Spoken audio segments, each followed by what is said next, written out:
Bismillahirrahmanirrahim.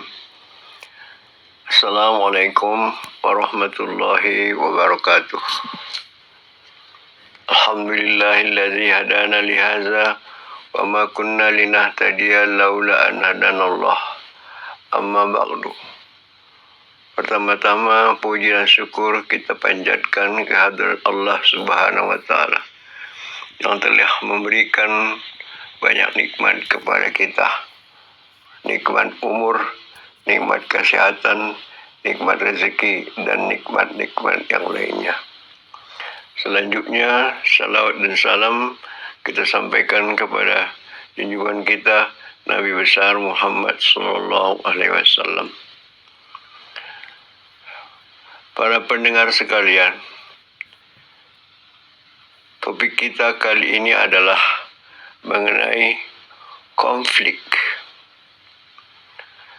Seperti kita ketahui bahwa telah terjadi konflik di berbagai tempat di dunia ini.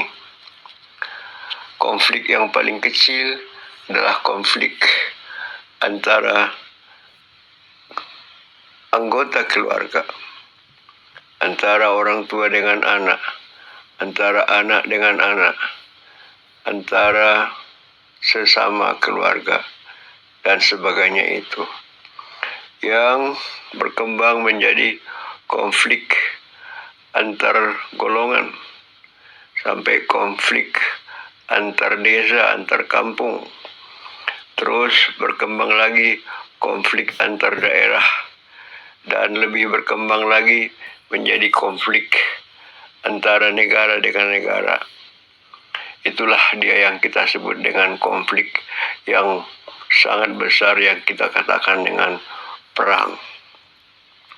Seperti kita ketahui bahwa selama adanya dunia ini, sudah ada perang dunia pertama, sudah ada perang dunia kedua, dan ini nampaknya ada gejala akan terjadi perang dunia ketiga. Maka dalam menghadapi ini sebetulnya Al-Quran telah menjelaskan bagaimana caranya untuk mencegah konflik itu supaya jangan terjadi.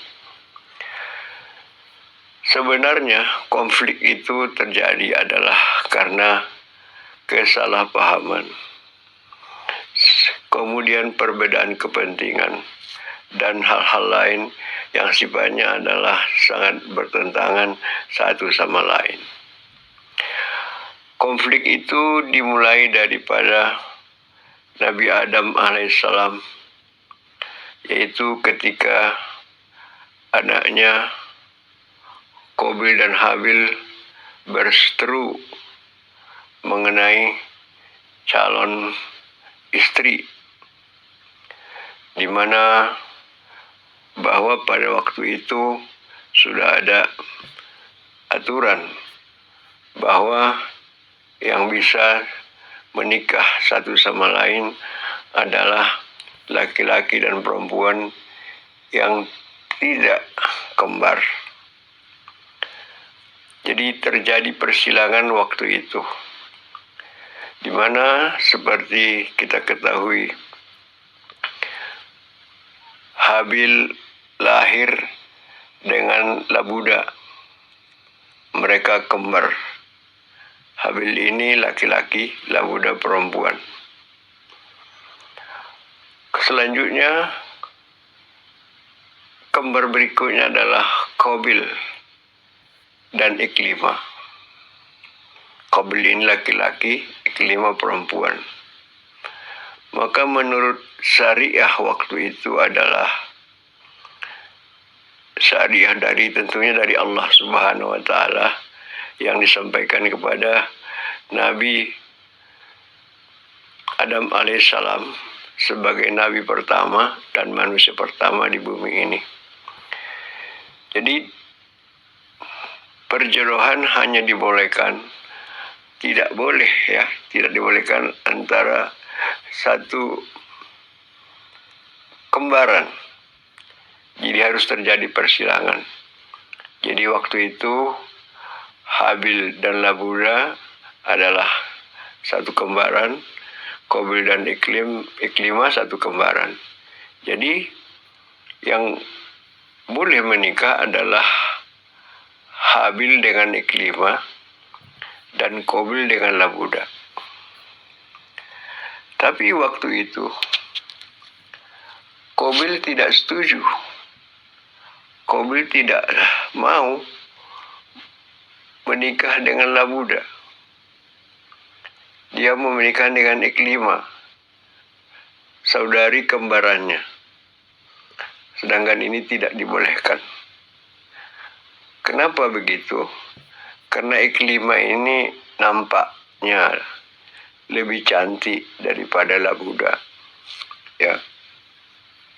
Qabil melihat Labuda itu kurang menarik. Dia lebih suka kepada saudari kembarannya, Iklimah. Dalam hal ini terjadi pertentangan. Maka Nabi Adam menyampaikan kepada keduanya untuk memberikan kurban.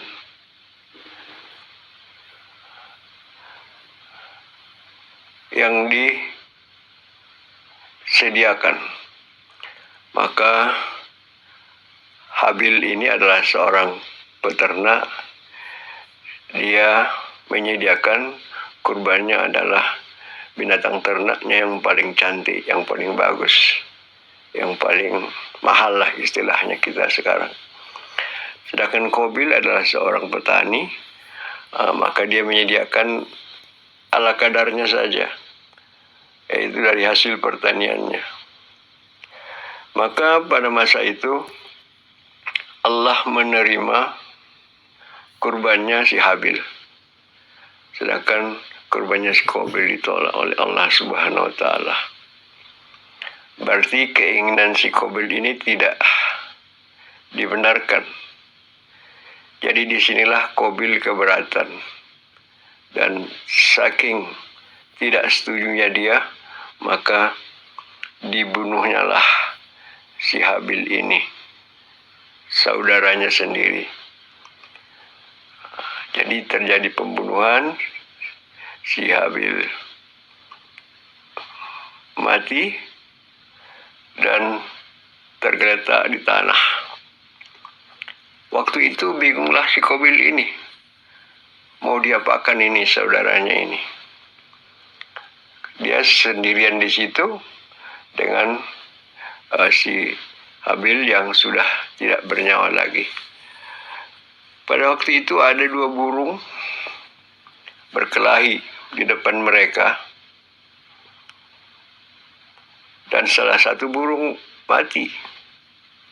Maka burung yang masih hidup menggali tanah dengan cakarnya, ya, dengan kaki cakarnya, kemudian menanam burung yang telah mati itu di lubang yang telah tersedia.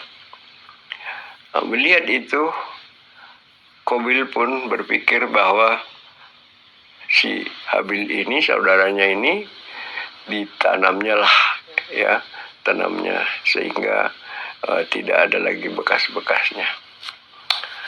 Itulah awal mula daripada suatu konflik, yaitu konflik antar anggota keluarga. Dan ini adalah disebabkan oleh nafsu, ya, nafsu untuk menguasai perempuan. Qabil ingin istri yang cantik, padahal yang cantik itu adalah saudara kembarannya, dan ini tidak dibenarkan dalam syariat. Sedangkan Labuda dilihatnya tidak cantik. Justru itu terjadilah konflik. Inilah konflik pertama yang terjadi di dunia ini yang menumpahkan darah. Sehingga kematian pertama adalah kematian Habil yang dilakukan oleh saudaranya sendiri, yaitu Qabil. Jadi konflik itu dimulai dari konflik keluarga. Dan konflik ini nanti akan berkembang menjadi konflik antar kelompok, ya, antar kelompok di suatu tempat. Dan konflik itu nanti meluas lagi menjadi konflik antara satu tempat dengan tempat lain, antara suatu desa dengan desa yang lain, antara suatu kampung dengan kampung yang lain, antara suatu daerah dengan suatu daerah yang lain, dan makin berkembang lagi antara suatu negara dengan negara yang lain. Dan nanti antara beberapa negara, ya, nanti ada aliansi, ya, sehingga nanti ada satu negara melawan dua negara atau lebih, ya, atau dua negara melawan dua negara, dan seterusnya. Itulah konflik yang terjadi sampai sekarang, mulai dari Perang Dunia Pertama, Perang Dunia Kedua, dan sesudah itu banyak lagi peperangan yang terjadi sampai saat ini. Dan sekarang ini sedang terjadi konflik di Timur Tengah, ya. Timur Tengah terjadi konflik antara Amerika Serikat dengan Israel dan Iran dan negara-negara di sekitarnya. Jadi kalau kita pelajari bahwa konflik itu adalah satu hal yang memang lumrah terjadi di dunia ini, karena adanya perbedaan kepentingan, adanya perbedaan-perbedaan, mungkin ada perbedaan agama, ada perbedaan ideologi, dan perbedaan-perbedaan lainnya, ataupun akibat daripada ekonomi, ya. Jadi kita melihat bahwa terjadinya peperangan itu, terjadinya konflik itu adalah karena mempunyai kepentingan masing-masing. Sebenarnya Allah Subhanahu wa Ta'ala telah memberikan suatu pedoman kepada manusia, terutama sekarang ini kepada umat Nabi Muhammad SAW, yaitu Al-Quran.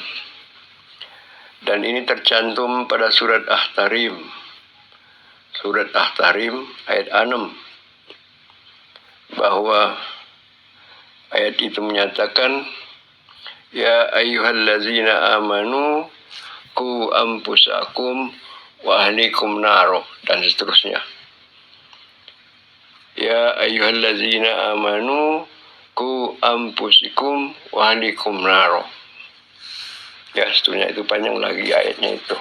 Tapi kita ambil saja sepotong daripada surat At-Tahrim ini, yaitu ayat yang ke-6.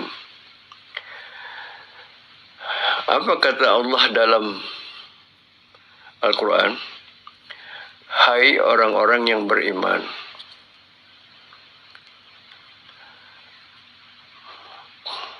hindarkanlah dirimu dan keluargamu dari azab api neraka. Jadi anjuran ini, perintah ini disampaikan oleh Allah Subhanahu wa Ta'ala kepada pribadi-pribadi dan keluarga-keluarga, ya, keluarga-keluarga masing-masing, agar supaya menghindarkan dirinya dari azab api neraka, menghindarkan dirinya, menghindarkan keluarganya, ya. Seorang bapak menghindarkan dirinya, menghindarkan istrinya, menghindarkan anak-anaknya dari azab api neraka. Seorang ibu atau istri berusaha menghindarkan dirinya dan anak-anaknya dan suaminya dari azab api neraka. Inilah sebetulnya suatu pedoman yang nampaknya sangat sepele, sangat singkat, tapi ini sangat berarti. Bahwa dalam hidup ini, kalau setiap keluarga, suami dan istri berhasil membina anak-anaknya, berhasil membina keluarganya menjadi keluarga yang menuruti aturan perintah daripada Tuhan, maka mereka tidak akan mendapatkan kesulitan, baik di dunia maupun di akhirat. Jadi pangkal daripada kesulitan itulah yang kita sebut dengan konflik, dan konflik itu terjadi karena ada kepentingan masing-masing. Justru itu setiap usaha manusia haruslah berdasarkan syariat, bahwa tidak boleh saling mengganggu, tidak boleh saling menyakiti, tidak boleh saling membunuh. Maka inilah yang dikatakan Allah dalam Al-Quran, bahwa kita harus menghindarkan diri dari azab api neraka. Inilah perintah dari Allah Subhanahu wa Ta'ala supaya kita bisa menghindarkan konflik yang terjadi sekarang. Kalau seorang suami dan seorang istri mempunyai hubungan yang harmonis dalam keluarganya, dan mereka mampu membina anak-anaknya sehingga menjadi anak-anak yang baik kelak sampai nanti dewasa, sambil berkeluarga sampai tua nanti, maka dunia ini akan aman karena diisi oleh manusia-manusia yang taat kepada Allah Subhanahu wa Ta'ala. Tapi kalau suami istri tidak berhasil membina keluarganya, ada anaknya nanti yang nakal, ada anak yang jahat, ya seperti kita lihat sekarang ini. Ada anak-anaknya nanti yang menjadi tukang begal, ada yang menjadi tukang pencuri, ada yang menjadi penjahat-penjahat lainnya, ya, tukang minum dan tukang mabuk, dan suka berkelahi, suka berantem dan sebagainya itu. Dan mereka itulah yang menjadi pengacau di dalam masyarakat. Dan dalam garis besarnya, kalau seorang kepala negara, misalnya, ya, seorang kepala negara misalnya, dia itu adalah berasal dari anak daripada sebuah keluarga, pembuat keputusan, maka harus berperang, maka keputusannya itulah yang mengakibatkan terjadinya kerusakan di muka bumi, seperti apa yang disinyalir oleh malaikat sewaktu menciptakan, seperti waktu Allah Subhanahu wa Ta'ala menciptakan Adam alaihissalam, bahwa akan terjadi pertumpahan di muka bumi kalau misalnya Allah Subhanahu wa Ta'ala menciptakan Adam pada waktu itu. Dan memang Allah Maha Tahu dan Maha Mengetahui, dan Allah menciptakan manusia yang dimulai dari Adam alaihissalam dengan istrinya Siti Hawa di surga. Dan mereka karena sesuatu hal diturunkan ke bumi, ya, dan di bumi inilah mereka berkembang biak sampai beranak bercucu sampai kepada kita bercicit segalanya itu. Dan kita sekarang menyaksikan bagaimana konflik yang terjadi di dunia ini, bahwa konflik itu terjadi suatu daerah tertentu, di suatu kawasan tertentu, tapi di daerah lain, di kawasan lain merasakan dampak daripada konflik tersebut, di mana nampak bahwa kita mengalami kesulitan. Inilah yang namanya azab dunia, ya, tidak ada energi, ya, tidak ada energi, tidak ada makanan, dan tidak terjamin keselamatan. Dan inilah yang kita sebut dengan bala, ya, bala ataupun siksaan ataupun azab daripada Allah Subhanahu wa Ta'ala. Maka dengan mempodomani surat At-Tahrim ayat 6, ya ayyuhallazina amanu qu anfusakum wa ahlikum nar, sebetulnya dunia ini akan aman tenteram setiap orang tua, ayah dan ibu, suami dan istri bisa berkolaborasi dengan baik, membina rumah tangga yang baik. Mereka berdua mempunyai hubungan yang harmonis dan melahirkan anak-anak yang baik yang mereka bina, sehingga nanti anak-anak ini akan menjadi penerus mereka sampai ke cucu-cucu mereka dan cicit mereka sampai kepada kita yang sekarang ini. Inilah yang ingin saya sampaikan sekarang. Maka kita perlu kembali kepada Al-Quran dengan mempelajari dan mengamalkan surat At-Tahrim ayat 6 yang saya sebutkan tadi dan surat-surat yang lainnya. Demikian ceramah dari saya kali ini. Kalau ada kekurangan mohon maaf. Billahi taufiq wal hidayah. Wassalamualaikum warahmatullahi wabarakatuh.